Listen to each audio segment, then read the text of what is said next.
Bab 52. Bawa wanita itu ke kamar dan ikat dia, perintah Diki. Baik bos, ucap pengawal serempak. Lisa digiring masuk ke dalam kamar. Dia didudukkan di kursi lalu tubuhnya diikat dengan tali. Gara-gara kamu, rekan kami sekarat di rumah sakit, ucap pengawal berambut cepat.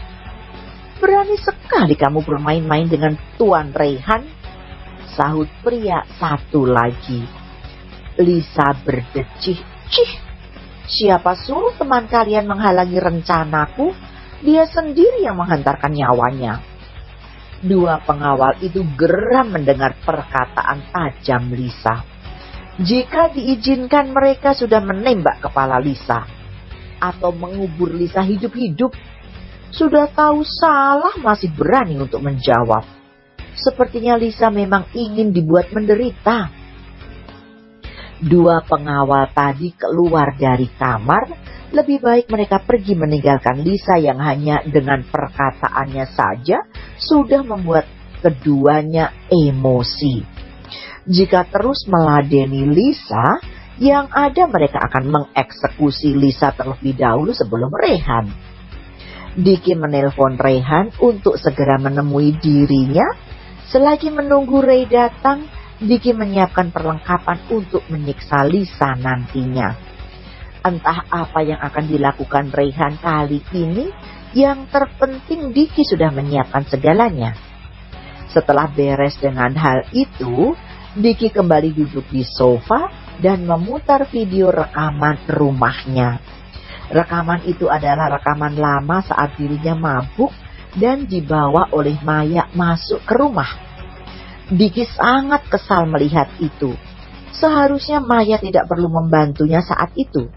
Biar saja dirinya tidur dengan wanita penghibur yang ada di sana.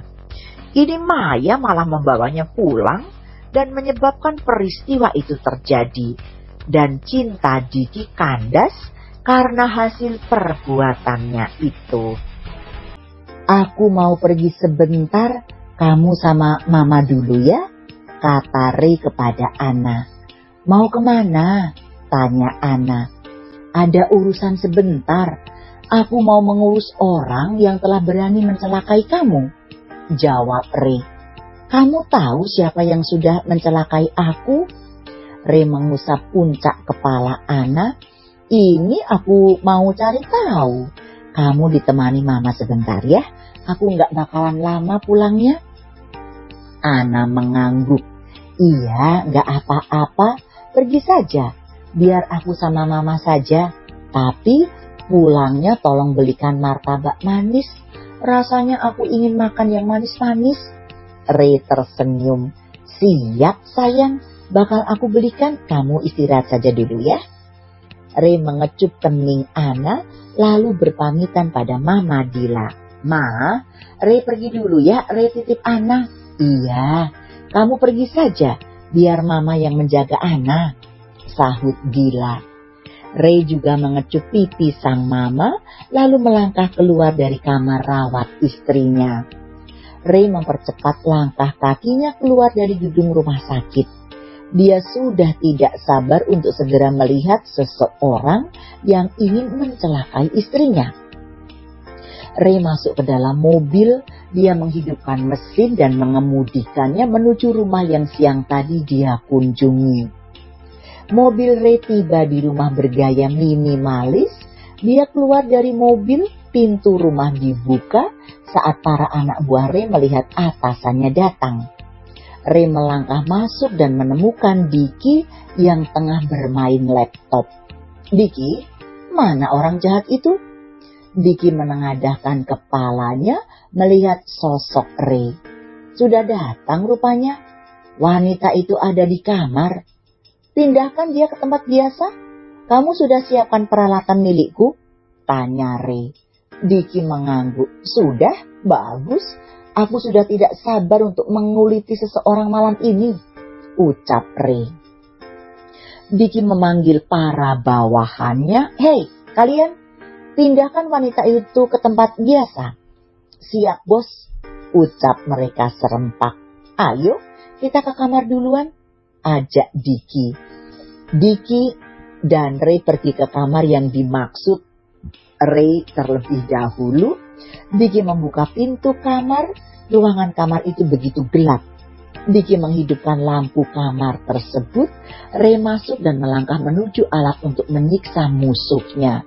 Dia membelainya satu persatu. Lisa dibawa ke kamar tersebut. Dia terus memberontak. "Lepaskan aku!" teriak Lisa. Ray menoleh kepada sumber suara yang berteriak itu. Dia sedikit kaget melihat Lisa.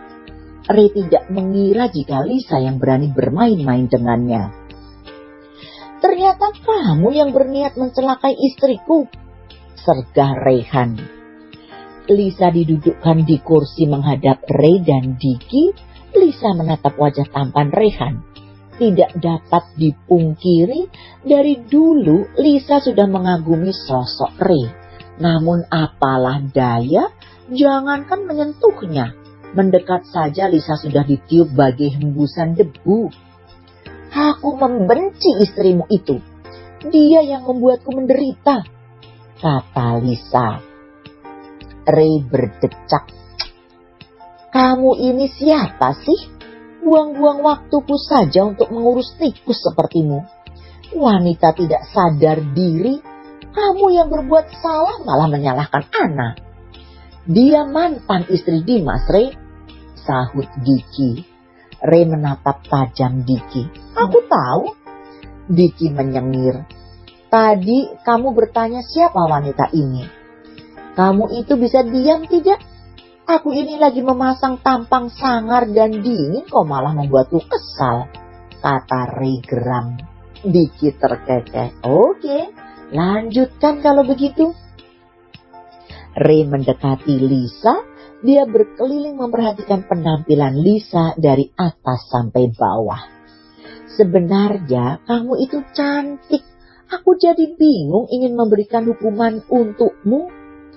"Jadikan aku simpananmu," ucap Lisa. Tawa Ray. "Apa aku tidak salah dengar? Menjadikanmu simpanan?" Ray beralih memandang Diki. "Diki, kamu dengar? Kamu dengar tidak dia berkata apa?" "Dengar. Dia ingin menjadi simpananmu," sahut Diki. "Buatmu saja, Diki," kata Ray. Diki bergidik ngeri mendengarnya. Melihat tampang Lisa saja dia sudah muak. Apalagi menjadikannya simpanan. Yang ada saat itu juga Diki jatuh miskin karena sikap Lisa yang materialistis. "Nih, ini cewek benar-benar gak tahu malu ya. Gak ada sadar-sadarnya sedikit pun," ucap Ray. "Jika masih ada iri dan dendam di hati, dia enggak akan pernah sadar," sahut Diki. "Tolong maafkan aku. Lakukan apa saja agar aku bisa bebas," pinta Lisa lirih. Ray mengambil sarung tangan plastik elastis. Dia memakainya di kedua tangannya. Ray mencengkeram kedua pipi Lisa. "Aku akan membebaskanmu sebentar lagi. Tapi kita harus bermain-main dulu. Keluarkan suara indahmu itu saat aku sudah menyentuhmu," desis Ray. Lisa meringis sakit saat Ray mencengkeram kedua pipinya. Tapi dia senang saat mendengar perkataan Rayhan yang ingin menyentuhnya. Lisa pernah berfantasi bercinta dengan sosok Rayhan. Kali ini dia akan mencapai cita-citanya itu. "Diki, kita mulai," perintah Ray. "Siap," sahut Diki. Dia memakai sarung tangan terlebih dahulu. "Mau kita apakan dia?"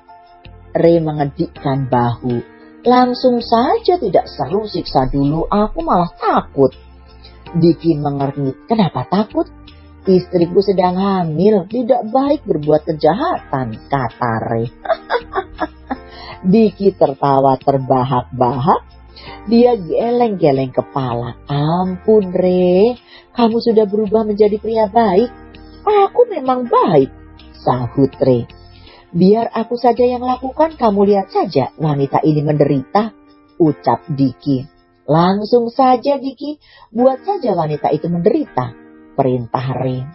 Diki memilah botol-botol obat beserta suntikan di meja. Ada 20 botol obat di meja. Kalian mau apa? Tanya Lisa. Membuatmu menikmati surga dunia, sahut Ray.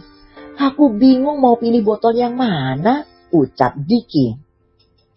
Pilih yang membuatnya menderita dengan perlahan-lahan, perintah Rehan.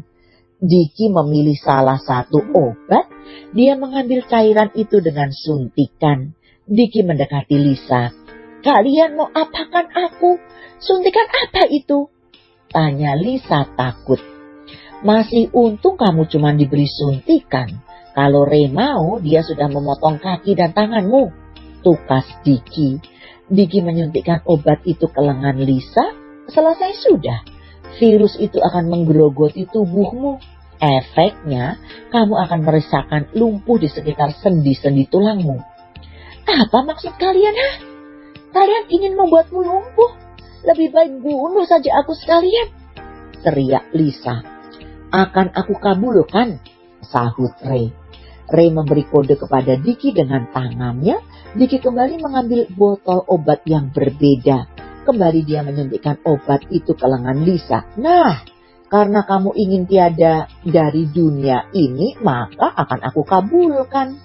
Setelah tulang-tulangmu keropos, kulitmu juga akan tumbuh luka selama 2 minggu. Nikmati siksaan itu. Setelah itu kamu akan bebas, jelas Diki. Lisa meneteskan air mata. Ampuni aku, kenapa kalian begitu jahat? Yang sebenarnya jahat itu kamu atau kami? Wanita sepertimu lebih baik dimusnahkan selama-lamanya, sahut Ray. Diki memanggil para bawahannya. Kalian bawa wanita ini pulang ke rumahnya. Putuskan akses komunikasi wanita itu. Awasi dia selama 2 minggu ke depan. Setelah itu kalian tahu sendiri apa yang harus dilakukan. Siap, bos, ucap 2 orang pengawal itu serempak. Ray dan Diki keluar dari kamar dan membiarkan Lisa diurus oleh para bawahan mereka. Sebelum kembali ke rumah sakit, Ray dan Diki pulang ke rumah untuk membersihkan diri mereka. Hari berikutnya, Dimas dan Maya berkunjung ke ruang rawat Ana. Kebetulan mereka memang satu rumah sakit. Maya memberitahu Dimas jika Ana tengah dirawat saat ini. Siang itu juga, Dimas sudah diperbolehkan pulang oleh dokter. Sebelum pulang, dia ingin mengunjungi Ana terlebih dahulu. Pintu ruang rawat Ana dibuka. Maya kaget bukan main saat melihat ada sosok pria yang dulunya sangat dia cintai. Diki juga ada di sana menjenguk Ana. Dia duduk di kursi sofa bersama dengan Rehan. Melihat pintu, langsung saja Maya menundukkan wajahnya. Dimas yang melihat itu menjadi heran, karena Maya sepertinya enggan untuk masuk. Dimas lalu memegang tangan Maya untuk membawanya masuk ke dalam.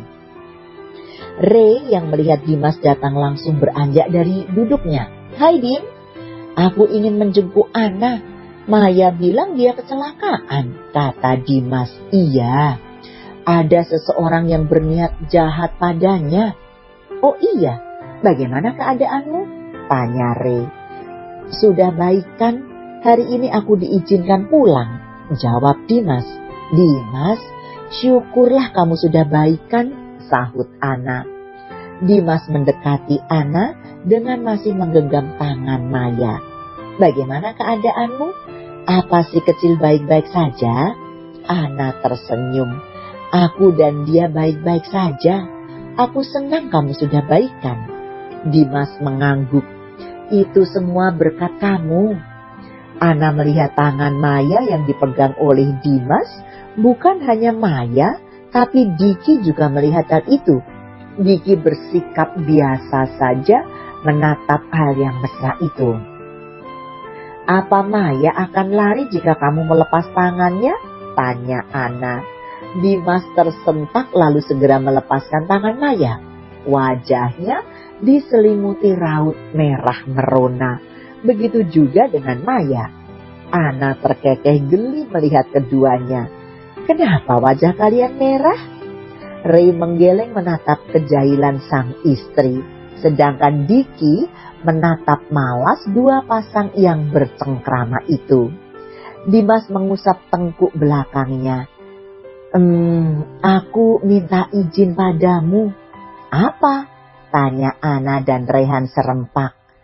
Itu, aku ingin membawa Maya ke rumah, pinta Dimas. Hah? Kaget Ana dan Re. Maksudku, aku ingin Maya bekerja di rumahku. Apa kalian akan mengizinkannya? Tanya Dimas. Tentu saja, mulai hari ini Maya menjadi pelayanmu, jawab Ana mantap. Re beralih memandang Diki. Namun sahabatnya itu bersikap biasa saja dengan tangannya bermain ponsel. Iya, mulai hari ini Maya akan bekerja bersamamu, sahut Re. Terima kasih Re, ucap Dimas. Dimas berbincang-bincang dengan Ana dan Maya, entah apa yang dibahas oleh ketiganya. Re menghampiri sahabat jomblonya. Maya sudah bersama Dimas.